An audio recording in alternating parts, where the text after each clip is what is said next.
তো দেখো বড়বাজার থেকে কী কিনেছিলাম সেই ভিডিওটাই তোমাদের সাথে শেয়ার করতে চলে এলাম। তো এখানে কিনেছিলাম হচ্ছে তোমার বডি অয়েল, আর কিনেছিলাম হচ্ছে এই চুড়িটা। তো চুড়িটা দেখো কত সুন্দর, দেখে না খুব পছন্দ হয়ে গেছিলো, তো নিয়ে নিলাম। তো এর দাম ছিল মাত্র 70 টাকা। এরপরে কিনেছিলাম আরও দুটো বেডশিট। আর জানো তো যে বেডশিট দুটো আমরা কিনেছিলাম সে দুটো বেডশিটই কালার একই ছিল, প্রায় ইয়েলো কালারে। তো ইয়েলো কালার কিন্তু ডিজাইনটা ছিল আলাদা। তো এই দুটো বেডশিটের মধ্যে তোমাদের কোন বেডশিটটা ভাল লাগছে অবশ্যই সবাই কমেন্ট করে জানিও।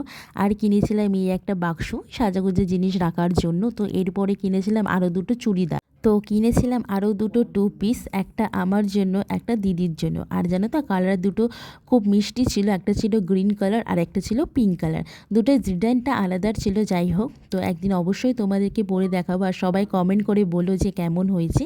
তো এগুলোই না, কিনেছিলাম আরও অনেক কিছু। তো একটা ভিডিওতে তো সব কিছু দেখা সম্ভব না, আরও একটা ভিডিও বানিয়ে তোমাদের সাথে অবশ্যই শেয়ার করব।